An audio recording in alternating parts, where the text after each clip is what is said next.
आज हम बात करेंगे एक बहुत इम्पॉर्टेंट आर्टिकल के बारे में जिसका नाम है आर्टिकल 22। ये आर्टिकल बताता है बंदीकरण एवं निरोध में संरक्षण के बारे में। बंदीकरण निरोध में संरक्षण का मतलब है यदि किसी व्यक्ति को पुलिस द्वारा अरेस्ट किया जाता है तो उसे 24 घंटे के अंतर्गत मजिस्ट्रेट के आगे प्रस्तुत करना होता है।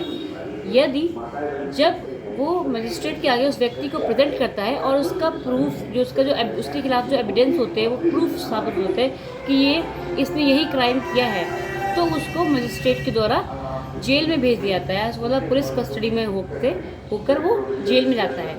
यदि इसके अपोजिट अगर उस व्यक्ति के खिलाफ कोई भी एविडेंस साबित नहीं होते हैं सही, तो उस व्यक्ति को रिलीज कर दिया जाता है बाय मजिस्ट्रेट के द्वारा।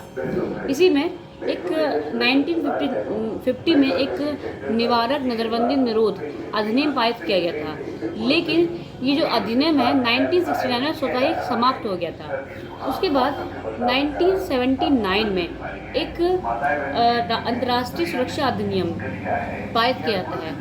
ये भी 1979 में अब स्वतः ही समाप्त हो जाता है। फिर 1980 में राष्ट्रीय सुरक्षा व्यवस्था की स्थापना की जाती है, लेकिन ये भी इसके अंदर क्या प्रावधान किया गया था कि 10 दिनों के अंदर आपको निवारक निरोध का मतलब उस निरुद्ध व्यक्ति का पता लगा के उसको 10 दिनों के अंदर ही रोकना है।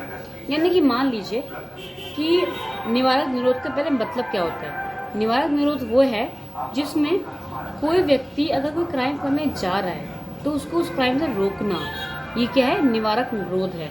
तो इसी के तहत 1980 में जो जुडिशरी में कहा गया कि यदि व्यक्ति कोई भी क्राइम करने जा रहा है तो उसे उस क्राइम को रोकने के लिए 10 दिनों के अंदर आपको ये रिमांड यानी कि निवारक निरोध को रोकने के लिए आपको 10 दिनों का टाइम दिया गया है 1980 के अधिनियम के तहत, ठीक है, जो कि क्या था, सुरक्षा व्यवस्था अधिनियम, ठीक है।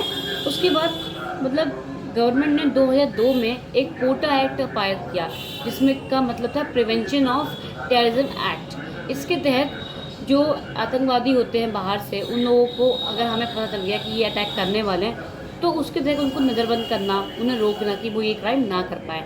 लेकिन ये भी एक्ट जो था वो 2004 में समाप्त हो गया, गवर्नमेंट ने इसको हटा दिया गया।